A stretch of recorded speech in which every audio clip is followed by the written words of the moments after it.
Es más fácil dormir que reaccionar. María Teresa Arizabaleta. Soy Germán Alberto Abreu y estás escuchando Comunicación Activa, el podcast sobre la comunicación y su impacto en nuestra vida diaria. Marisela Perdomo se enamoró para siempre. Tenía 20 años cuando conoció a Augusto, un hombre bastante mayor que ella. La relación comenzó de una manera que cualquiera que la hubiera visto desde afuera hubiera dicho con certeza que eso no iba a prosperar. No era solo la diferencia de edades, sino de entornos, intereses, experiencia de vida y hasta de religiones. Pero esta historia no se trata de la vida amorosa de Marisela, que sí tiene bastante tela para cortar, sino de lo que ocurrió con un gran anhelo que atesoraba en su interior: ser mamá. En contra de las apuestas, Marisela y Augusto se casaron. En menos de 2 años ya esperaban a su primera hija, y 3 años después de su nacimiento llegó el hijo varón. Lo llamaron César. César fue un bebé muy sano. Nunca le faltaron cuidados, cariños, ni se saltaron ninguna visita al pediatra. La dinámica familiar y el desarrollo de los hijos estaban dentro de lo que, desde la perspectiva de un testigo, llamaríamos normal. Cuando César estaba por cumplir los 3 añitos, comenzaron a observar conductas que no eran compatibles con un niño de esa edad, y se abrió una larga temporada de visitas al médico, estudios, análisis, diagnósticos y choque emocional. César fue diagnosticado con trastorno del espectro autista. Pero esta historia no se trata de César y de cómo hoy día es un adulto con habilidades extraordinarias que estudia en la universidad, sino de Marisela. A partir del diagnóstico de César, Marisela conoció a decenas de madres que estaban en un túnel oscuro, sin respuestas y sin recursos para atender a sus hijos que tenían el mismo diagnóstico. Enfrentar esta realidad vez tras vez y encontrarse con su corazón arrugado y con una voluntad impetuosa por hacer algo que reescribiera la historia de tantas madres desorientadas, la motivó a fundar una organización sin fines de lucro que atendiera a familias con hijos con trastorno en el espectro autista. Esto fue un parteaguas en la vida de Marisela, Augusto y sus 2 hijos.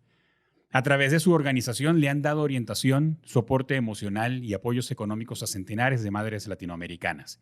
Han contribuido con la promoción de la investigación científica, han realizado congresos multitudinarios para que el autismo deje de ser un tabú entre padres y han cambiado la vida de familias que allí, en la intimidad, necesitaban una mano que los ayudara a transitar su camino.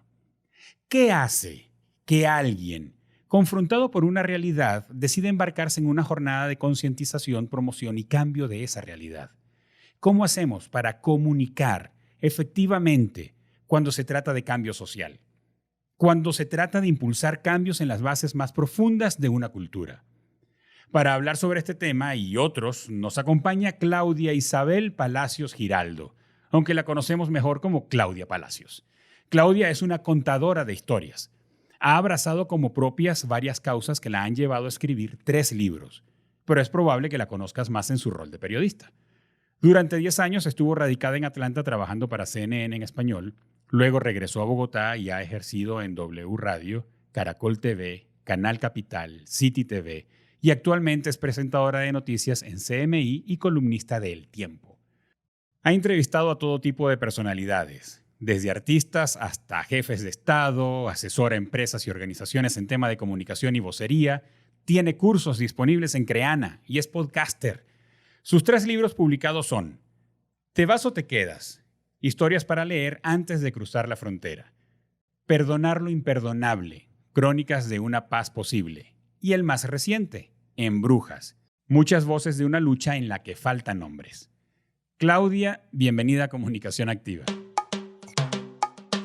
Bueno, Germán, qué completa introducción. Muchísimas gracias. Gracias por invitarme y un saludo aquí a todo tu público de Comunicación Activa. No, gracias a ti y gracias por hacer un espacio en tu tiempo para que hablemos sobre comunicación y sobre todo comunicación desde tu rol, que se me hace súper interesante porque allí, como decíamos en tu presentación, pues probablemente muchos te conocemos desde el rol que has jugado en la pantalla porque pues es muy público, ¿verdad? Y es diario. Además es muy de mucho impacto en todo el continente, pero has estado contando historias de causas que nos mueven. Por ejemplo, yo estoy en México, estoy al norte de México, y cuando vi lo del libro Historias para leer antes de cruzar la frontera, eh, me inquieta, porque desde este lado, en estos días le decía a alguien, tú allá estás escuchando las historias de éxito de los que pasaron. Yo aquí estoy escuchando la mayoría de las historias de los que se quedan de este lado, y no son historias de éxito, son historias tristes en su mayoría. Entonces, luego de esto, Claudia, el libro de Perdonar lo imperdonable, que tiene que ver con entrevistas a gente que ha sufrido el impacto de la lucha interna en Colombia, de la lucha armada en Colombia, y ahora el de En Brujas, que es historias de mujeres, que también representan una lucha, y también son historias de mujeres que han tenido éxito, algunas han sufrido, o éxito no porque no haya habido sufrimiento, e historias personales muy interesantes. Entonces, has estado ejerciendo tu profesión desde el rol de contar historias. Em, Permíteme fundamentar esta conversación, Claudia, con una frase que dijiste en una charla TED hace algunos años. Ser ciudadanos de bien no es suficiente en un país que tiene el enorme desafío de lograr la paz. Allí básicamente te referías a que todos debemos involucrarnos para lograr los cambios en temas que nos afectan a todos, ¿verdad? O sea, ser buenos no basta, no es suficiente. Entonces, con todo esto que has hecho y en lo que estás involucrada, ¿cuál es tu perspectiva del rol de la comunicación para lograr cambios en nuestra sociedad? Uy, Germán, necesitaríamos días enteros para desarrollar esa idea, pero voy a tratar de resumirlo. Pues, mira, en la medida en que las redes sociales hicieron que todos pudiéramos expresar nuestra voz, pasaron cosas muy positivas, pero también han pasado Ujú, cosas negativas. Y ujú, una de esas cosas negativas es que no sabemos comunicarnos. Estoy hablando en términos generales, pero por ujú, supuesto nunca se debe generalizar. No sabemos comunicarnos de una manera respetuosa. Y creo que también en términos generales, pero muy específicamente en un país como Colombia, donde hemos tenido conflicto armado, no estamos acostumbrados a entender que la persona que piensa diferente a nosotros no es una enemiga necesariamente, ujú, o que no es alguien a quien hay que eliminar. ujú, Aquí hemos tenido eso está en la impronta de todos nosotros, porque hemos crecido viendo noticias sobre la guerra, sobre la ujú, eliminación del que es diferente, ya sea por su ideología, por su región, por su color de piel, por su religión, por su etnia. Entonces, es como que esa es la manera de, entre comillas, solucionar, ¿no? Entonces, tenemos un gran reto en cómo usamos la comunicación para poder zanjar esas diferencias que nos llevan a eh, pensar que solamente eliminando al diferente vamos a poder estar mejor. Y eso pasa por entender que estas herramientas de comunicación que llegaron desde hace alrededor de una década, un poco más, y que llegaron para quedarse y que se instalaron en nuestra cotidianidad, son quizá el vehículo más inmediato o la herramienta más inmediata que todos tenemos para aprender a mejorar ese nivel de comunicación y entender que al diferente se le puede cuestionar, ujú.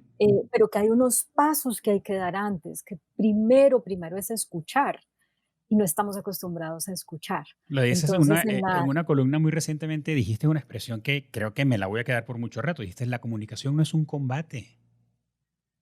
sí, o sea, uno, claro que uno es argumentativo Correcto. y pues uno es parte de la naturaleza humana que uno quiera defender lo que piensa y Ujú. pues uno se siente mejor cuando tiene la razón, ¿no? Eso sí. Pero eso es una cosa innegable, así somos, así estamos Ujú, diseñados como seres humanos, ¿no? A ninguno le gusta que le digan, usted se equivocó, ujú, usted la embarró, usted cometió tal error. Pero pero parte del reto de la comunicación es aprender a escuchar con atención, porque no es simplemente como, a ver, habla y ya, sí. es como que muchas personas dicen, a ver, yo te escucho. Y es como que le dan play a la otra persona, pero se ponen los Ujú, audífonos y simplemente le dan un tiempo para que se desahogue, pero uno no está haciendo una escucha atenta de esa ujú, persona y no está con la disposición a entender por qué esa persona piensa de una manera que de pronto nos confronta o simplemente que es diferente. Entonces, y eso, vuelvo y digo, tiene mucho que ver con esa manera como las redes sociales nos permitieron ver que estábamos contenidos, o sea, que teníamos un montón de ideas contenidas, nos permitieron eh, explotar con todas ellas, pero no hemos podido aprender a usar esas redes para conversar, Ujú, sino para juzgar, para criticar, para destruir, para calificar. Y estas ni siquiera nos dan la posibilidad de escuchar de verdad, verdad, porque es ujú. una comunicación que parece bilateral o multilateral, pero no necesariamente todas las redes lo permiten así. Entonces, sí, es como que estamos o sea, la comunicación está atravesando por unos desafíos muy grandes y las redes sociales las podemos convertir en algo que nos ayude a mejorar nuestro nivel de comunicación. Además que le da voz a personas que en otras circunstancias y en otros momentos no tenían voz. Algo que es común para ti y para mí es que hemos sido protagonistas y testigos de esa transición en la comunicación, ¿verdad? Venimos de un ejercicio de la comunicación donde era unilateral, o sea, nosotros llegábamos a un canal de televisión, emitíamos un mensaje y no sabíamos qué había de regreso. Estaba la gente sentada frente a su pantalla o del otro lado del transistor escuchando lo que decíamos o leyendo la prensa y no había manera de que efectivamente regresaran su comentario, su opinión, su perspectiva de lo que decíamos. Hoy día no solamente sí ocurre, sino que además es inmediato. Entonces, pudiéramos decir que las plataformas de interacción social ha masificado la posibilidad de opinar. Pero ahorita con lo que decías también pensaba en que, pues imagínate un tweet donde te estás perdiendo el 80% de la comunicación porque es texto, ahí no hay voz, ahí no hay gesticulación y pues imagínate tú cuando alguien insulta o alaba de cualquier manera, nos estamos perdiendo del 80% allí de la comunicación. Pero Claudia, ha afectado, desde cualquier punto de vista, cómo te ha afectado esto? Estos canales y esta manera de comunicarte en la causa que abrazas, y con esto me refiero incluso con más fuerza a la equidad de género, la causa de la equidad de género. Eres una voz y eres una luchadora por esta causa y eso se refleja en el último libro que escribiste de Embrujas. Ahí hay desafíos y desafíos que pertenecen a la mitad de la población mundial y que al mismo tiempo es visible o que es invisible por acción u omisión para la otra mitad, ¿verdad? La otra mitad son los hombres, algunos involucrados, otros apenas entendiéndolo, otros padeciéndolo, pero muy pocos en este caso. Pero toda esta comunicación, esta posibilidad de comunicarte, ¿de qué manera ha afectado esta causa?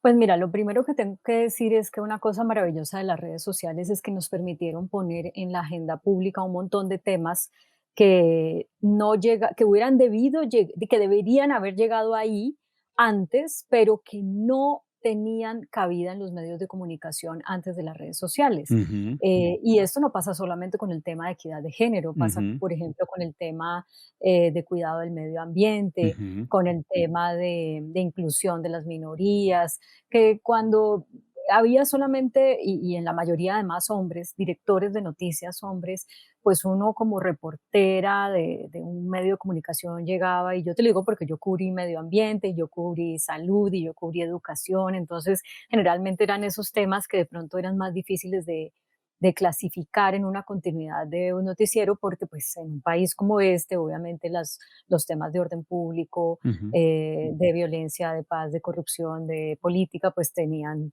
prelación.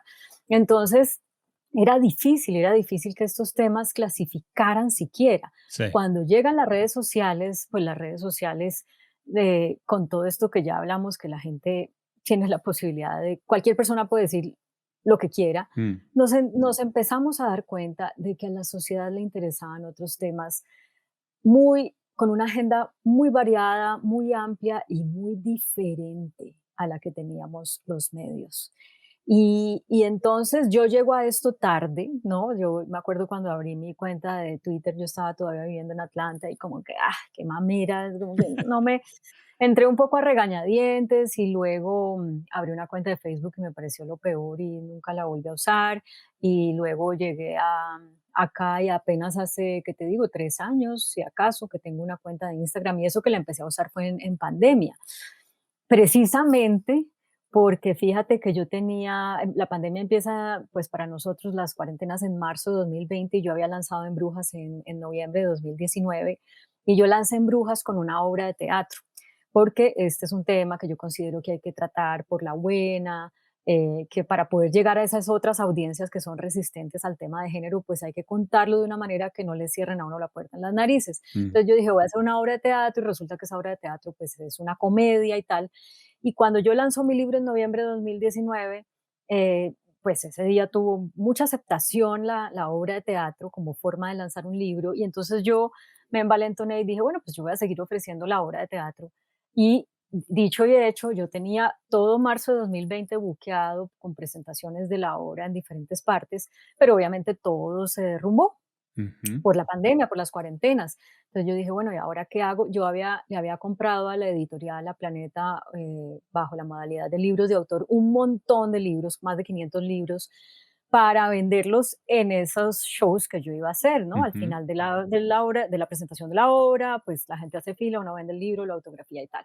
Todo eso, pues nada, se cayó. Entonces yo dije, ¿y ahorita yo qué hago? ¿Cuánto tiempo va a durar esto? Entonces yo aquí encerrada en mi casa, ¿Y te pasó que aquí en pensabas un, que iba a durar 3 meses, así como nos pasó a todos, que pensábamos que para mayo, junio ya íbamos de salida? ¿O tenías una Yo perspectiva pensaba más que iba a realista? durar yo pensaba que iba a durar como 6 meses, o sea, tampoco era que estuviera, pues, mucho mejor. Pero el hecho es que yo dije: "Bueno, pues, voy a empezar todos los días", ahí empecé a usar la cuenta de Instagram, todos los días empecé a leer una historia en vivo Ujú. de las 80 mujeres que hay en el libro, y eso hizo que la gente empezara: "Ay, ¿dónde compro el libro si las librerías Ujú. están cerradas?". Y no, yo, pues, yo tengo 500 en mi casa. Ujú. Entonces, empecé a vender el libro y además dije, bueno, ya cuando se pudo medio abrir un poquito, pedí permisos en la Secretaría de Cultura y me dejaron alquilar un teatro para grabar la obra. Ujú. La grabamos, la digitalizamos y la empecé a vender de forma digital y resulta que eso me abrió un panorama espectacular, Ujú. porque pues uno en un teatro, digamos, puede meter 400 personas, 300, 100, pues para una obra como esa, y resulta que hice presentaciones de 2000 personas, Claro, ya digitalmente. claro. Entonces, fíjate que sí me ayudó a llegar a a unas audiencias este tema. Digamos, las redes sociales me ayudaron a Sí. posicionar mis temas de equidad de género en más audiencias e incluso por fuera de Colombia. Me recuerdas una expresión de Mónica Roa López, que la tienes allí en el libro, que ella dice, el cambio Mm. social no se logra por consenso, sino alineando en la misma dirección una variedad de aliados, usando tácticas diferentes que llenen todos los espacios, que es una jugada inteligente. Pues fíjate que yo pienso mucho en ella y la tengo como referente también para estos temas de comunicación asertiva en los que trabajo, porque uno tiene que conocer a su público. Ujú. Esa es una de las cosas que yo digo en mis talleres sobre comunicación asertiva, que tengo en Creana, como tú mencionaste, y es, uno tiene que saber quién es el público, o sea, uno tiene que saber qué quiere, pero Ujú. uno tiene que saber cuál es el público al que le va a llegar. En el caso de Mónica Roa, que ella fue la líder que logró la despenalización del aborto en 3 casos en Colombia hace como 15, 16 años, ella decía, mire, mi público es todo el país, Ujú. ¿no? Los que están a favor, los que están en contra, los que son creyentes, los que no son creyentes. Entonces yo tengo que trabajar con diferentes grupos de personas que me ayuden a sensibilizar a cada uno de esos públicos o a contrarrestar su oposición. Y ella decía, por ejemplo, había mujeres que estaban trabajando por por el derecho al aborto desde hace décadas en Colombia y no lo habían logrado. Y cuando ella dijo, vamos a trabajar por la despenalización en 3 casos, pues se le vinieron encima y le dijeron que eso era el colmo, que los derechos de las mujeres no se negociaban, que 3 casos, que no, que había que ir por toda. Ujú. Y ella, no, en vez de pelearse con esas mujeres y Ujú. decirles, pues ustedes por un lado, yo por otro, se aliaba con ellas para que ellas de alguna manera también a los grupos en los que ellas podían tener incidencia ayudaran a esa causa. Y lo logró, ya.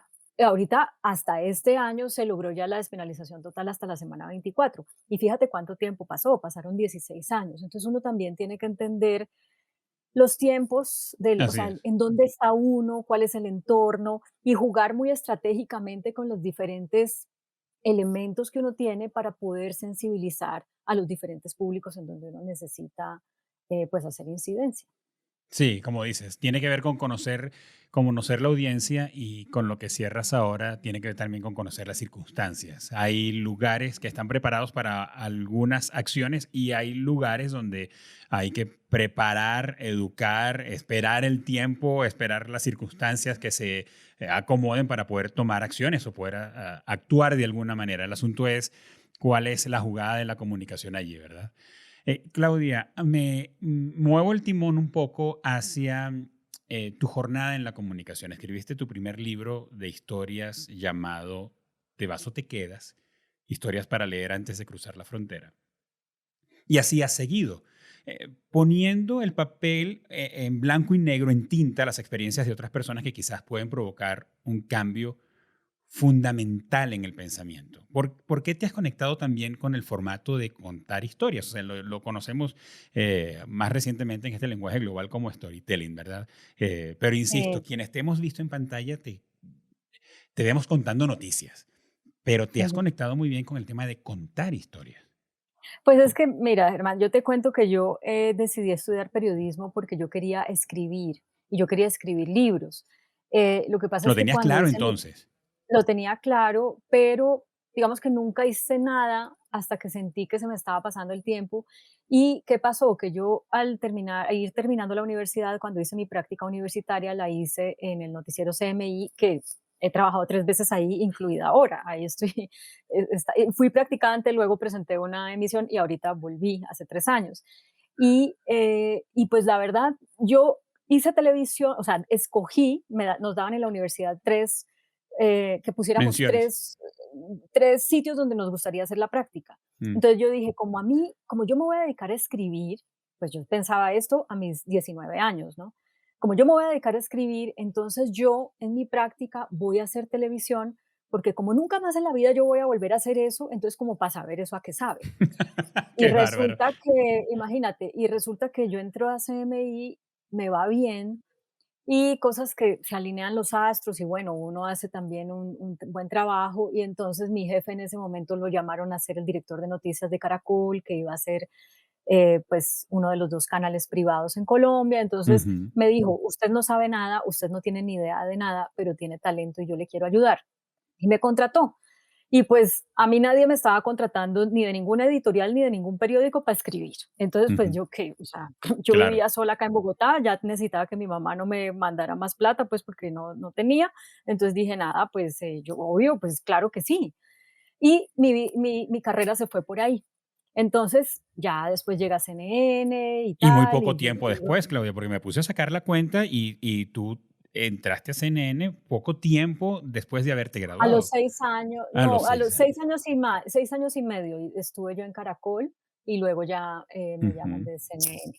Y entonces pasa el tiempo en CNN y pasa el tiempo en CNN y 10 yo años. una vez estuve 10 en total, pero 8 viviendo allá y 2 ya cuando regresé acá. Pero el cuento va a que yo le hice cuando Mario Vargas Llosa ganó el premio Nobel ese Ujú. año, yo le propuse a mis jefes que quería hacer un documental, pues un programa entero sobre Vargas Llosa. Entonces me aprobaron la cosa y bueno, yo hice toda la producción, la investigación tal y me vine a Lima, me fui a Lima a Ujú. hacer el programa. Y una de las personas que entrevisté, obviamente entrevisté a Vargas Llosa, pero también a muchas otras personas. Y una de esas personas que entrevisté fue Sergio Vilela, que era en ese momento el editor de Planeta para Perú. Y me dijo, oye, ¿y tú no pues claro, él como editor estaba pensando en cosas que pudieran funcionar. Me dijo, ¿y no te Ujú. provoca escribir un libro? Y yo le dije, pues eso es lo que yo quiero hacer, pero yo, mira, ya todo el tiempo que yo llevo haciendo esto, yo creo que yo ya no puedo escribir un libro, Sergio. Y me dijo, ¿cómo se te ocurre que vas a decir eso? Piensa en un tema que te gustaría. Y yo empezaba a pensar y yo decía, para escribir un libro, uno tiene que saber mucho de un tema porque es un Ujú. libro. Ujú. Entonces yo como que decía, no, no, yo sé de muchos temas, pero no sé mucho de un solo Ujú. tema, ¿no? Ujú. Que es también un poco ya con el tiempo me he dado cuenta de esos estándares mucho más altos que nos ponemos las mujeres, que tenemos que dar el 150 o el doscientos por Ujú. ciento, ¿no? Yo sí tenía con qué escribir un libro, pero en ese momento yo no lo veía así. Ujú. Pero bueno, el hecho es que Además, yo había cubierto, yo no sé si es el mismo año o qué, pero estaba cubriendo las elecciones, estadounidenses cuando Obama ganó la primera vez. 2008. Y sí, yo no sé no me acuerdo en qué año ganó Vargas Llosa el premio, ya no me acuerdo bien de los tiempos. El hecho es que cuando yo pensaba, bueno, ¿de qué tema sé yo suficiente? Yo dije, pues la cobertura de la elección, del voto hispano, de eso, del voto hispano en la elección que llevó a Obama por primera vez a la presidencia. Yo me siento muy cómoda en eso, porque es que yo Okey. la hice desde las primarias del 2 de enero, del 3 de enero, todo hasta noviembre, pues, cuando es la elección, y yo era la encargada de cubrir el voto hispano. Ujú, Entonces, eso como que me dio fuercita y dije: "Ah, yo como que sí tengo un tema del que puedo hablar". Y eso juntándolo a esa sensibilidad que yo veía tantas historias de migrantes que se fueron como con una idea muy cinematográfica de qué iban a hacer en Estados Unidos, ujú, pero totalmente fracasados ujú, o no tan felices como se imaginaron. Yo dije, aquí tengo los 2 elementos, tengo como quiero contarle a la gente de América Latina que quiere migrar, que si va a migrar, hay que hacerlo bien, no hay ujú, que o sea, el reto mayor no es atravesar la frontera, ese ujú. es un reto, pero los retos duros vienen después. Yo quiero que la gente sepa eso. Entonces ahí ya junté las 2 cosas, mi conocimiento de los hispanos en Estados Unidos, más esa sensibilidad, y dije: "Listo", ahí ya me lancé a hacer mi primer libro. Pero cuando empecé a, pues, como hacer el plan de trabajo, cuáles entrevistas, en dónde, a Ujú, quiénes, cuánto tiempo, todo eso, uy, me sentía totalmente desubicada, ujú, porque no es lo mismo cuando uno hace todos los días muchas entrevistas para televisión, que uno sabe que son cortas, que es claro, como haciendo pan, ¿no? claro. Y aquí, pues no, era diferente. Entonces yo le dije a Sergio: "No, Sergio, no, no, mira, no, porque yo creo que a mí no me da ni para escribir un folleto". Entonces él me dio un tip que yo se le digo a todo el mundo cuando me preguntan, que dicen que quieren escribir libros. Yo les digo: "Mire, hagan el índice". Eso no lo digo yo, me lo dijo Sergio y yo lo apliqué y a mí me funcionó. Hagan el índice. ¿Cómo cree usted que sería el índice de su libro? Eso, yo no sé, pero me cambió la mentalidad. O sea, Okey, cuando yo me senté a hacer el índice y después lo cambié, okey. pero eso me dio como una estructura y una Eso hoja te iba de a decir. ruta. Te dio una estructura, te dio un esqueleto, una columna vertebral a partir Sí. de la cual empezar a poner piezas. Entonces, cada cosa que yo hacía de ahí en adelante, yo ya sabía en dónde iba a ir. Y después, como te digo, todo lo cambié, pero esa estructura me permitió como ir ordenando, Claro. ordenando. Eso fue muy, muy útil. Fueron 30 historias, ¿verdad, Claudia? 30 historias, la mayoría eran 10 10 de de éxito, éxito, 20 de fracaso. 20 de fracaso. ¿Qué qué Ujú. qué te hizo decidir darle más peso a las historias de fracaso? ¿Fue fortuito o hay un mensaje implícito ahí? Bueno, es que yo creo que desafortunadamente la mayoría de las historias son de fracaso. Ujú, O sí, de sea, acuerdo. es muy triste, porque hay personas que incluso se van como uno pensaría, tienen todo para Ujú, triunfar, ¿no? Para ujú, hacer lo que buscan. Pero luego por falta de previsión de algo o por errores que después que salen muy caros, ¿no? ujú, ujú, Como que hacemos las mismas cosas que hacemos en América Latina. A mí las historias que ujú, más me dolían eran las historias que tenían que ver con los ujú, niños y niñas, porque pues familias que, imagínate, me acuerdo de una familia colombiana que el niño una vez llorando mucho, entonces eran unos papás muy jóvenes y el niño lloraba, lloraba, y entonces ellos como que lo cogían y, mi amor, ¿qué te pasa? Y no sé qué, lo llevan al hospital y resulta que en el hospital deciden que es que ellos maltrataron al niño y que entonces como que al moverlo así le desprendieron, ya no me acuerdo bien, y que entonces eso llevó a que el niño tuviera unos problemas y tal, y les quitaron el niño. Y les quitaron el niño primero por un tiempo largo, luego ellos lucharon mucho y cometían errores. Por ejemplo, ellos no habían registrado al niño como colombiano, teniendo el derecho el niño a la ciudadanía.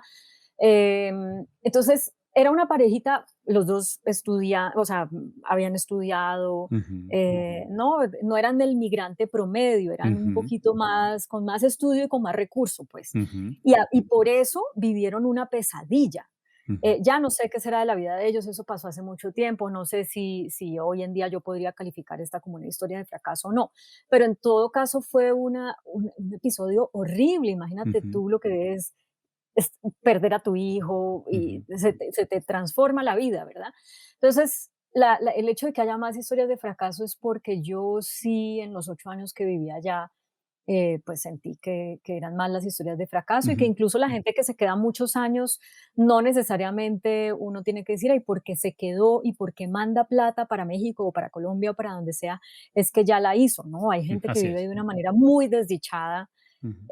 muy triste, muy sola, muy duro allá. Y pues yo considero que esa es una historia de fracaso, así ganen buena plata.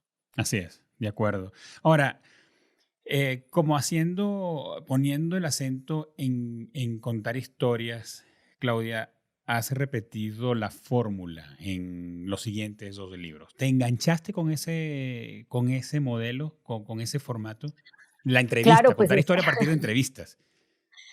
pues es que, fíjate que los 2 primeros libros, Te vas o te queda y Perdonar lo imperdonable, implicaron hacer un montón de entrevistas, pero luego el formato no es un formato de entrevista, en el formato en el que está el libro, no es pregunta, Ujú, respuesta, es un formato que combina, un poquito la crónica, el reportaje, es un poco eso, esos 2 libros. Ya con En Brujas sí, es un formato de pregunta-respuesta, ujú, pues, de entrevista, que también es válido para contar historias. Yo, lo que pasa es que creo que eso es lo que ¿qué te digo yo? A mí me gusta oír historias, ¿no? A mí me gusta oír historias, me gusta escuchar a la gente. Me parece que cuando la gente oye en primera persona la narración de las ujú, situaciones que han vivido otras personas, se puede conectar, se puede inspirar, se puede motivar. Y entonces me parece que está chévere ese formato y también lo he hecho en el podcast del que tú ujú, ya hablaste. Y es como la herramienta básica del periodismo, ¿no? Del periodismo y ujú, de muchas otras disciplinas, hacer buenas entrevistas. ujú, Entonces, pues me siento muy cómoda haciendo eso y, y ya después me siento también más tranquila cuando pongo en ese formato de entrevista el contenido que va al público, porque ujú, siento que es más honesto, ujú, que la gente pues lee tal cual lo que ujú, esa persona quiso decir. Y ya dejo mi voz ujú, un poco jugando en el prólogo. Hay gente que me dice, no, queremos oír más tu voz, di más de ti, ujú, tu punto de vista, no sé ujú. qué. Pero bueno, yo hago eso en la columna del tiempo y Semanalmente. entonces, sí, cada 15 días, ¿no? Entonces, como que tengo, en diferentes medios tengo la posibilidad de hacer como todos esos, jugar todos esos roles en los que me siento bien. Sí, y creo que, sin quitarle la razón a la gente que dice que quisiera escuchar más tu voz, creo que puedo entenderlos y compartir un poco ese criterio. Creo que desde la selección de qué entrevistas colocas, ¿verdad?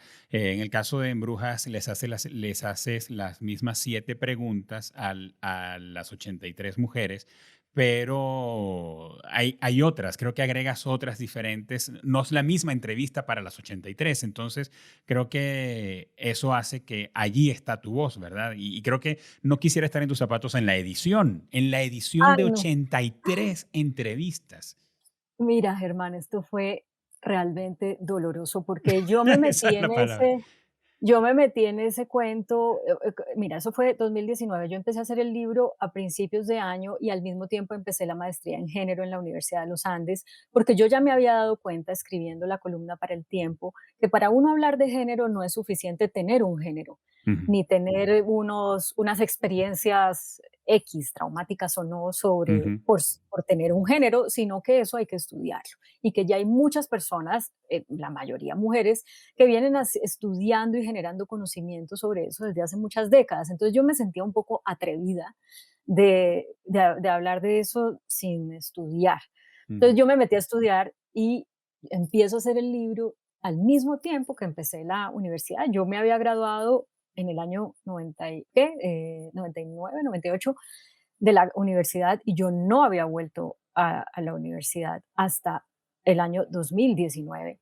ujú, Entonces, para mí fue como coger ese ritmo fue muy difícil y la editorial me dijo: "Claudia, si usted quiere que el libro", porque yo quería que el libro saliera publicado en 2019 sí o sí. Me dijo, pues si usted quiere que el libro salga publicado en 2019, fecha máxima pues es finales de noviembre, porque después llega la temporada navideña y ya no tiene sentido. Y si usted quiere, entonces para finales de noviembre, usted nos tiene que entregar el libro a principios de septiembre. Entonces yo, con este semestre de la universidad que acababa a finales de mayo, yo tenía que hacer el libro entre realmente junio, julio y agosto, 3 meses. Tenía unas vacaciones en la mitad, pues que ya Ujú. no quería eliminar, y eran 83. No, no, no. O sea, y yo además con esta cosa de ser muy fiel a lo que la gente me dice, Ujú, yo a todas les dije, cuando yo edite la entrevista, yo se la voy a mandar para que usted me diga si esto es fiel realmente a su ujú. pensamiento. Eso duplicaba el trabajo, Claro. porque claro, muchas de ellas, sí me decían: "Sí, yo te dije todo lo que está ahí".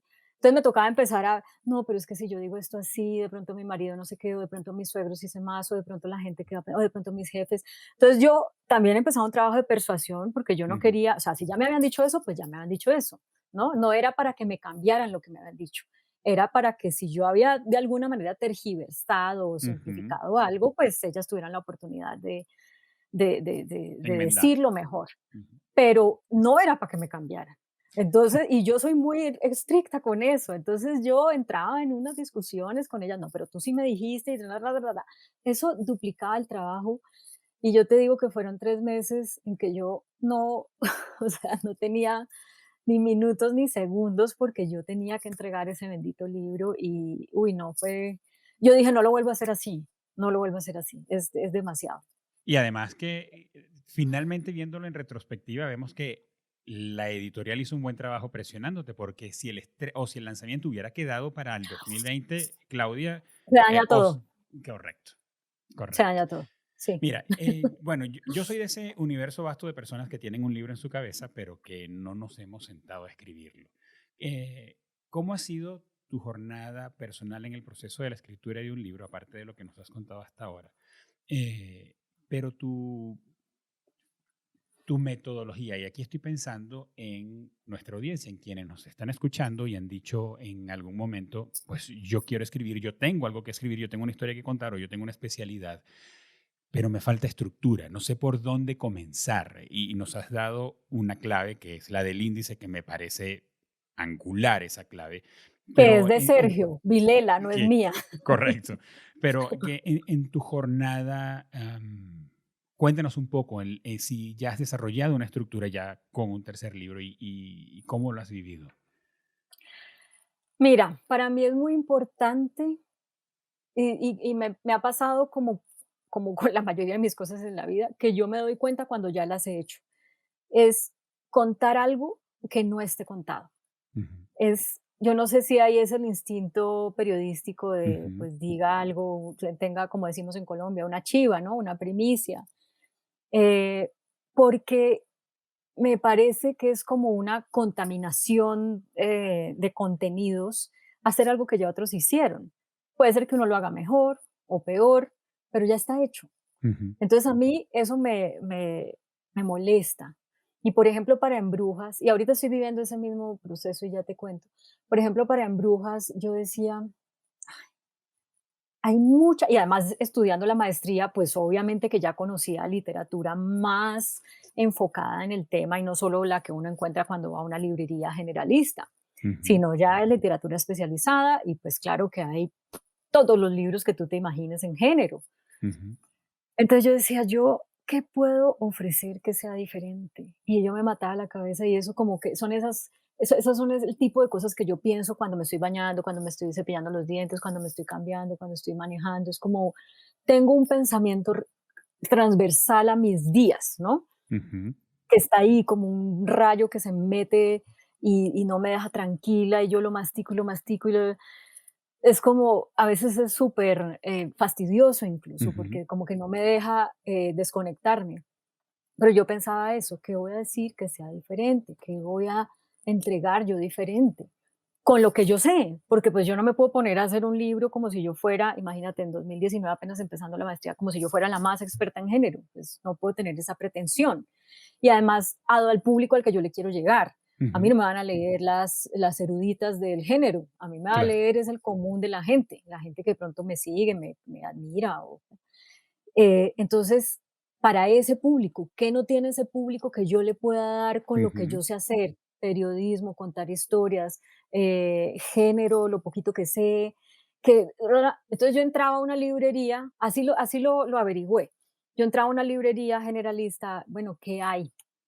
No, pues Simone de Beauvoir, y había muchos libros de mujeres muy importantes, Michelle Obama ujú, y Sheryl Sandberg y un montón de mujeres así, pero yo decía, no son cercanas a América Latina, no son ujú. cercanas a Colombia. Todos sabemos quiénes son, pero nos falta un libro de mujeres de nuestro continente o de Colombia que cuenten lo que han vivido por ser mujeres, porque Ujú. también hay muchos libros de mujeres de nuestro continente, pero no hablan de lo que han vivido por ser mujeres, hablan pues de otros temas. Entonces yo dije, por ahí es. Entonces lo entendí, pero no es tan rápido. O sea, Sí. pasan unos meses antes de que yo pueda eh, como tener eso claro, ¿no? Es como un Y como proceso cerrar largo. el foco, ¿verdad? Ok, este es el formato de la manera como voy a contar la historia, porque lo que estás diciendo ahora es un proceso de búsqueda que te permite ir de lo general a lo específico. Ok, aquí es donde me voy a centrar. Este es el argumento de todo el libro, ¿correcto? Exacto, y eso ya me permitía a mí saber qué les voy a preguntar, porque Correcto. no era cuéntame tu vida, Claro. era cuéntame qué has vivido por el hecho de ser mujer, para bien o para mal, y qué reflexiones te haces sobre eso. Ujú, Era distinto a ujú, cuéntame tu vida, ujú, ¿no? ujú. Eh, Entonces, eso me cuesta, siempre me pero, cuesta. pero puede ser lo que le da la etiqueta de original a lo que escribes. Entonces, rescatando de lo que dices, de tu respuesta a mi pregunta, un elemento que puede ser fundamental a la hora de escribir un libro para todos los que tienen un libro en su cabeza es cerrar el foco, ajustar la lente, por decirlo de alguna manera, hasta que se te haga muy claro un punto.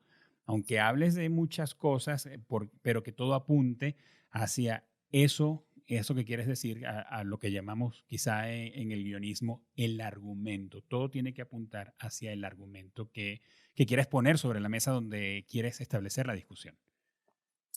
Así es, y eso, pues uno no pensaría que es tan demandante y Mm, tan difícil, pero así lo es. es, porque además, y ya viéndolo desde el punto de vista académico, que ese es el ejercicio que uno hace, ¿no? Cuando está en la academia, es escoges un tema, sustentas por qué te parece importante que tú le dediques tu investigación a ese tema, pero vas y miras qué hay sobre ese tema Exacto. para que tú decidas qué es lo que tú vas a hacer diferente, o si vas a hacer algo con el mismo enfoque que ya hay, cómo vas a conversar con ese autor o esa autora que ya lo hizo, ya sea para controvertirla o para Ujú. apoyar, sustentarla o para evolucionarle, ¿no? Y esa búsqueda, digamos, bibliográfica es, demandante, bien demandante. Sí, Claudia, me estoy quedando. Tú tienes allí el outline de mis preguntas y vas a ver que voy a saltar un montón porque nos estamos consumiendo el tiempo que apartamos para esto. Pero quiero puntualizar algunas cosas contigo. Has estado en pantalla mucho tiempo, conoces la noticia, has dirigido noticias, ¿correcto? Has dirigido la unidad de noticias de medios de comunicación y conoces lo que ocurre allí en las entrañas. Entonces, este podcast es sobre la comunicación y su impacto en nuestra vida diaria. Tenemos millones de consumidores de noticias y me gustaría, si pudieras susurrarle a si tú tuvieras como el superpoder de susurrarle consejos a las personas que consumen noticias con avidez, que se sientan frente a una pantalla de televisión todos los días o que consumen noticias en sus redes sociales diariamente, ¿qué les dirías? A ver, una cosa es que hagan su menú para que no se pierdan entre toda la cantidad de contenidos que hay. Cuando uno va a Twitter, y va a Facebook, y va a Instagram, y va a LinkedIn, y va a ver el periódico, las páginas web de los periódicos y no sé qué. Ujú, A veces como que eso es una cosa tan desordenada ujú, que uno termina agotado y no necesariamente bien informado. ujú. Entonces, creo que hay que hacer el menú, qué es lo que uno se quiere comer en materia de Ujú, información, y pensando lo mismo que con la alimentación, ujú. de verdad, que es algo que me caiga bien, algo que no Que me no te haga daño, indigeste. sí, que no me indigeste. Pero que no me indigeste no quiere decir que yo no voy a escuchar las malas noticias, ¿no? Ujú, Porque pues también la gente debe entender, nos enseñan en la universidad, noticias cuando un hombre muerde a un perro, no cuando un perro muerde a un hombre. O sea, noticias lo que ujú, se sale de lo esperado. Por eso la corrupción es noticia. Por ujú. eso los asesinatos son noticia. Por eso las masacres y otras formas de violencia son noticia. Entonces, cuando la gente dice, no, es que para ver tan malas noticias, ¿para qué me informo? Sí, yo entiendo que hay una carga emocional muy fuerte, pero también por eso hay que escoger el menú. O sea, uno no puede estar Correcto. pegado a eso todo el día, escoger pues unas horas, pero además entender cuáles son esas fuentes de información que saben informar sobre eso de una manera en que yo me siento respetada como consumidora Ujú. de noticias. Pero ojo a esto, sentirse respetado como consumidor de noticias no es que me digan lo Lo que que yo yo quiero pienso, oír. Ujú. lo que yo quiero oír, ¿no? Que eso le pasa a mucha gente, que las críticas que uno recibe como periodista es, es que usted no es imparcial, es que usted no es objetiva, es que Ujú. usted antes sí. Bueno, porque antes oyeron una entrevista con una persona que les caía gorda seguro, y uno fue tal vez muy incisivo con las preguntas, entonces le pareció que uno era buen periodista, pero como ahorita entrevistó a la persona con la que es afín ideológicamente, y uno también fue incisivo con las Ujú. preguntas, entonces ahora uno se convierte en mal periodista. Entonces es Ujú. importante que la audiencia también en esa alfabetización en consumo de noticias entienda que no es que el buen periodista no es el que me dice lo que yo quiero oír. Así El buen es. periodista es el que me trata, el que me dice con argumentos y con rigor, habiendo hecho un trabajo de investigación, qué es lo que está pasando, mostrando todos los puntos de vista que pueda haber alrededor de ese hecho. Así yo no los comparta. Así yo considere que le dio muy duro a alguien con quien yo soy afín ideológicamente. Ujú. Entonces, varias cosas para resumir. Uno, hacer un menú con esos criterios que ya dije. Y hacer alfabetización digital. Alfabetización digital, porque pues uno consume es mucho a través de las redes Medios sociales. digitales. Ujú. Entonces, si uno se descacha por ahí y sabe que y está viendo, no sé, una noticia sensacionalista o lo que mandan por el WhatsApp en la familia, que de pronto no tienen unos criterios pues Sí, sí. adecuados, el algoritmo va a decir, esta persona consume esto, le voy a mandar más de esto. O sea, entre uno más consuma algo, más de eso le manda el algoritmo. Si uno debe ser consciente de eso como consumidor de noticias, porque es como si uno fuera al supermercado y Ujú. uno se va por la sección de lo que sabemos que no es bueno para la salud, pues Ujú. enlatados, embutidos, productos empaquetados, y ya no puede salir de ahí. Es como si no Ujú. hubiera después un carril que lo lleva a uno a donde uno puede encontrar de todo y seleccionar. Ya lo envuelve lo otro como en un remolino, lo absorbe, y eso es todo lo que uno recibe. Y eso es Ujú. todo lo que uno termina creyendo, que esa es la lente con la que uno mira el mundo. Entonces, esa alfabetización digital es importante para que pues también esos algoritmos que hasta ahora no nos hemos podido desprender de ellos, pues Sí, entiendan qué es lo que nosotros de verdad necesitamos para estar bien informados, y que no nos manden la basura. correcto. Cuando nos la manden, pues no recibírsela. Reconocerla, Eso, identificarla.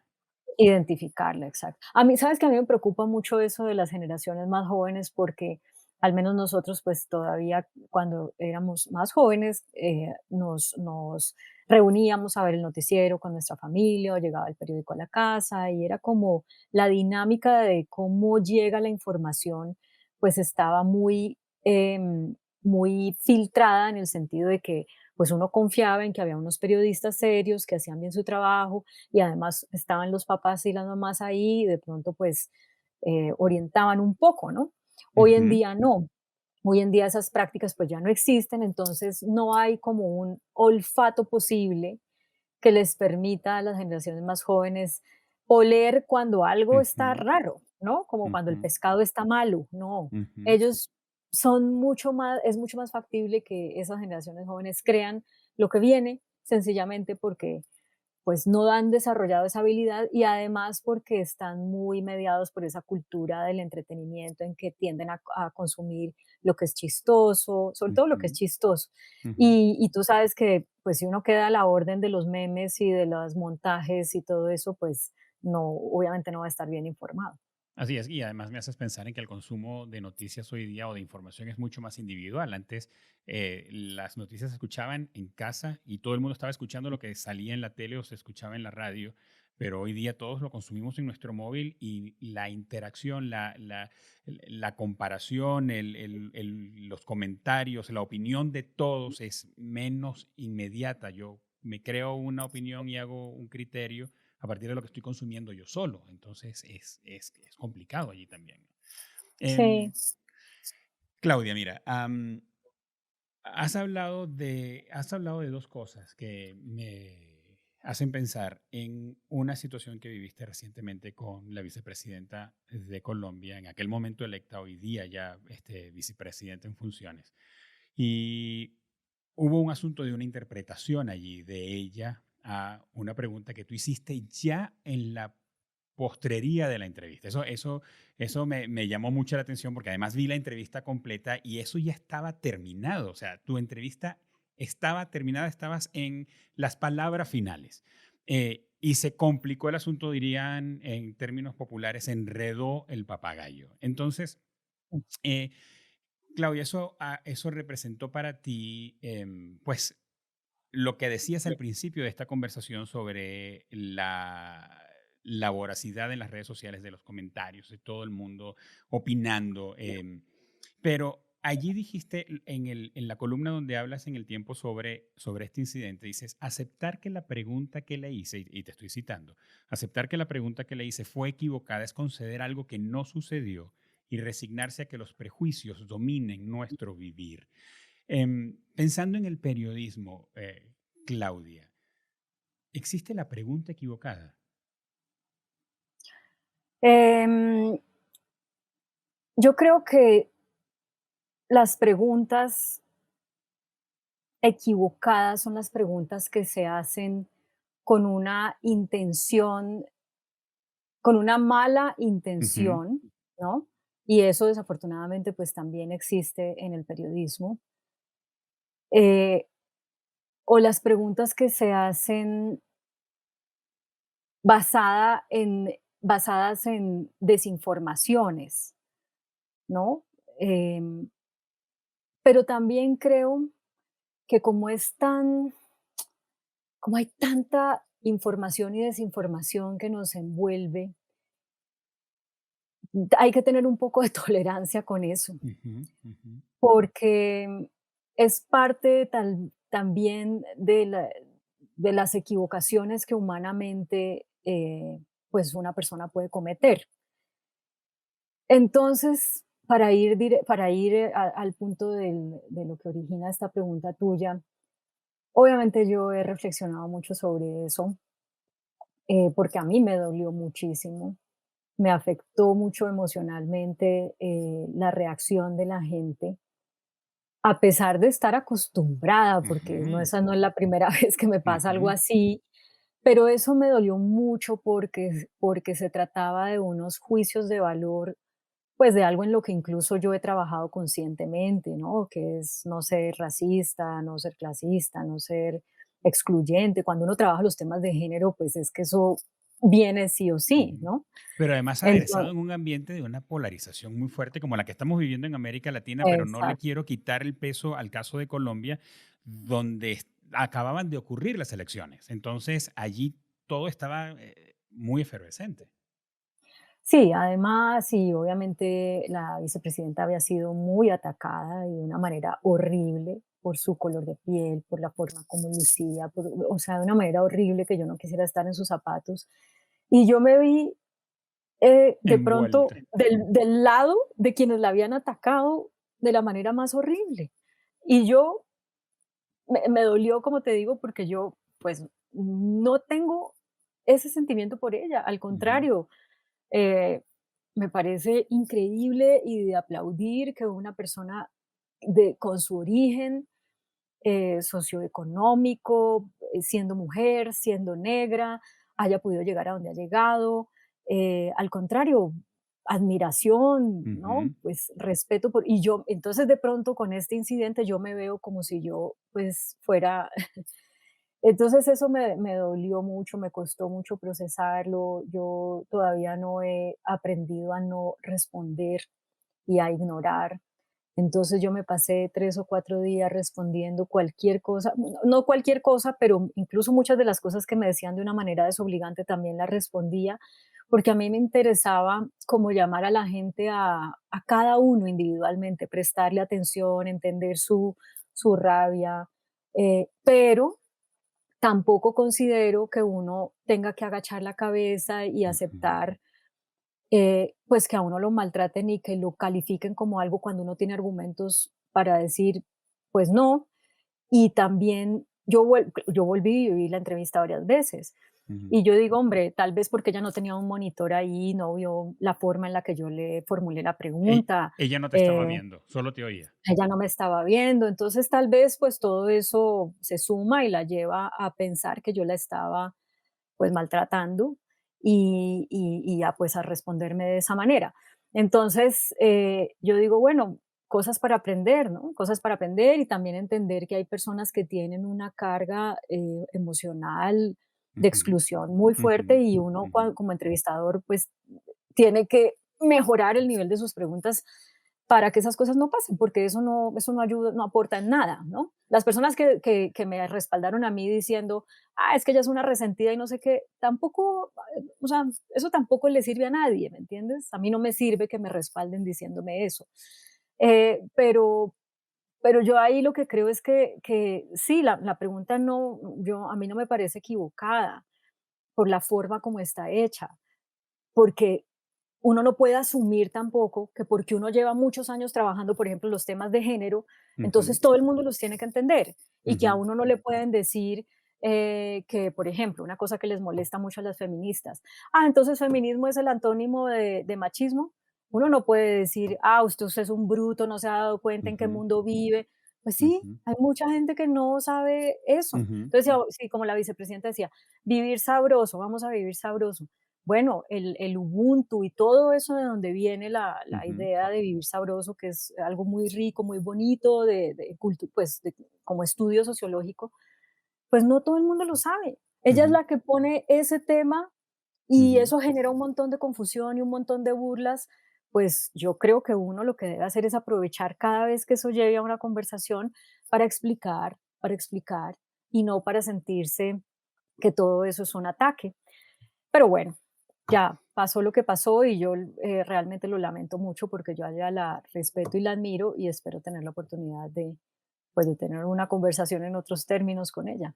Sí, Claudia, y lo que pienso es que eh, pensando en el rol del comunicador, porque en ese momento ambos estaban o ambas estaban en posiciones, jugando posiciones diferentes, por llamarlo así, en ese juego, tú la entrevistabas, ella respondía, además de roles muy diferentes, ella funcionario público electo y no por poco, y tú como periodista, y eso las pone a cada una en un escenario ya viene precargado, ¿verdad? Con prejuicios. Pero ambas son comunicadoras, en ese momento ambas son comunicadoras. Entonces, yo lo que pensaba cuando las vi es que em, tú haces una pregunta y ella interpreta de alguna manera diferente a como tú haces la pregunta la interpreta de una manera diferente. Y eso pudo haber quedado zanjado allí luego de que tú le dices, no, no, no, no, discúlpame, no, eso no era esa no era la intención de mi pregunta. Y pudo haber quedado allí. El asunto, lo que complica la jugada, especialmente para ti, es que es público. Lo ve toda una audiencia que siente que tiene derecho a opinar porque quizás sí lo tiene. Entonces, es, lo que pienso es en el rol del comunicador, tanto para ella como para ti, ambas comunicadoras. En las habilidades, las cualidades que hay que tener, y por allí me motivaste, lo que te ocurrió me motivó a escribir un poco sobre eso.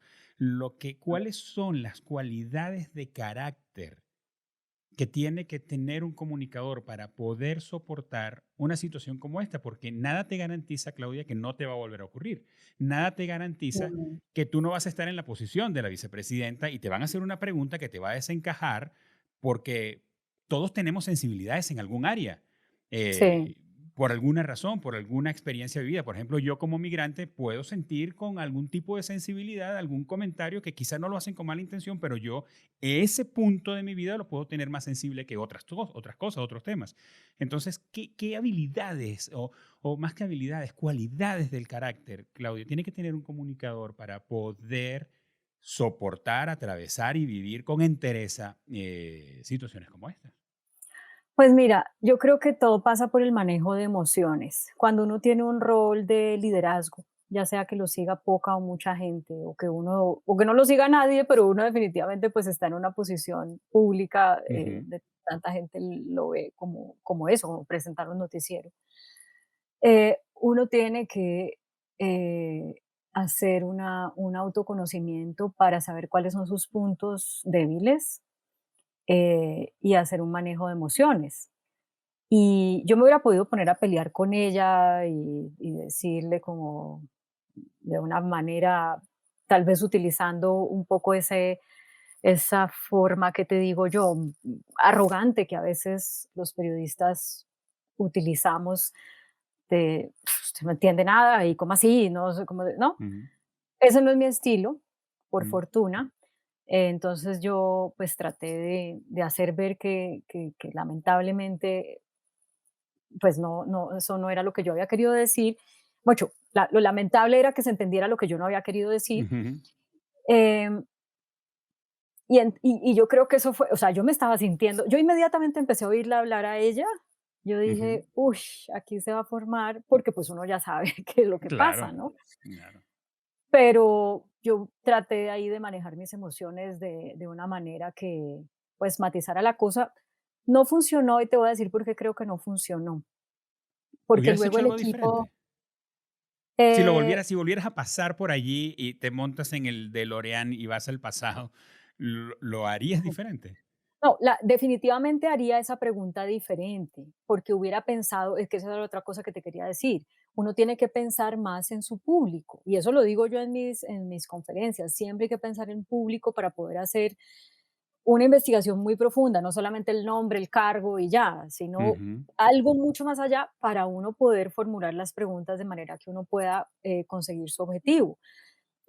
Yo en este caso la vi como una pregunta amable de cierre y de la conversación y ya, pero yo si lo hubiera pensado más, hubiera tenido que anticiparme a que eso podía ser muy sensible para ella y entonces se lo hubiera preguntado de una manera diferente. Pero lo otro es que uno también, otra de las cosas que pasó es que el equipo de comunicaciones de ella corta el pedazo, pero no pone cuando yo le digo que esa no era lo que yo le quería decir y todo eso, no lo pone. Entonces, claro, la gran mayoría de la gente, las decenas de miles de personas que han visto eso, lo que vieron es una cosa que solamente tiene mi pregunta y su primera Y su respuesta, primera respuesta. con lo cual no tienen pues elementos de juicio. Y yo incluso le puse a ella que, porque como tú viste la entrevista, sabes que 2 veces le dije: "Eso no era lo que yo quería decir, lo lamento", tal. Y al final ella me dijo: "Bueno, buenas noches, Claudia, un abrazo". Yo también Un le dije: abrazo, "Buenas te noches, dice, un claro. abrazo". Ujú. Eso, nada de eso quedó en lo que ellos cortaron y pusieron en las redes, pero entonces yo quedé medianamente tranquila después de eso. Cuando yo veo que ellos suben a la red solamente ese pedazo que ya mencioné, a mí me da mucha tristeza, porque yo digo: "Esto obviamente me va a hacer daño y ellos saben que me va a hacer daño". Ujú. Y entonces yo le contesto a ella: "Me da tristeza que uses tus redes sociales, eh, para algo que sabes cuál es el impacto que tiene". Bueno, ya no me acuerdo las palabras. Y evidentemente, pues dicho y hecho. Y yo, pues sí pongo el enlace con el minuto donde todo pasó, hasta donde todo pasó, y obviamente, pues eso no es lo que ve la mayoría de la gente, ¿no? Claro.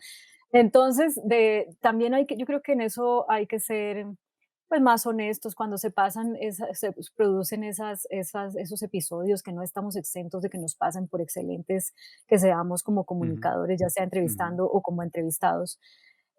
Pues uno tiene que entender el impacto, ¿no? De las cosas y ser como más transparente y más honesto en cómo presenta la información.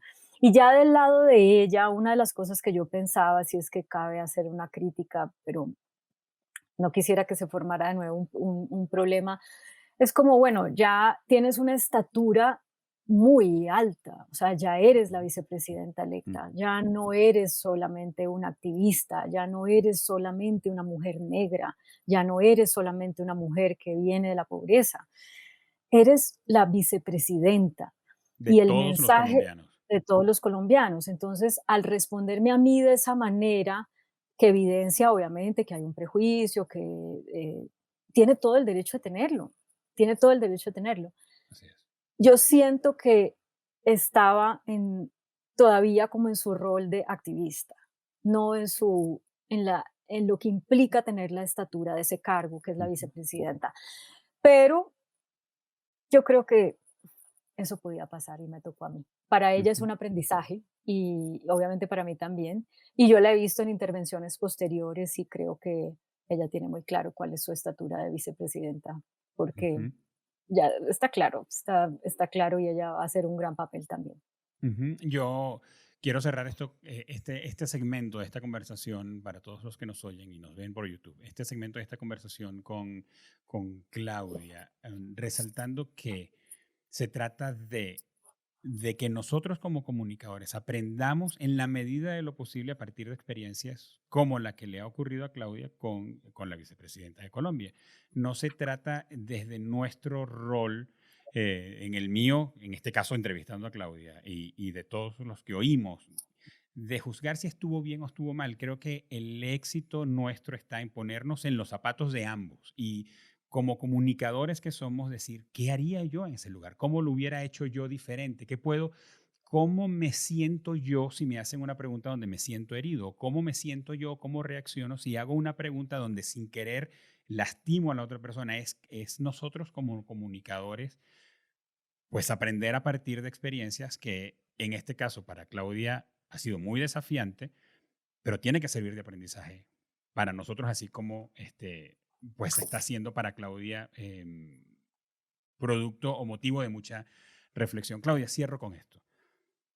Quizás nos están oyendo personas que tienen su corazón y su tiempo comprometido con una causa de cambio social, que fue el tema con el que conversamos desde el principio.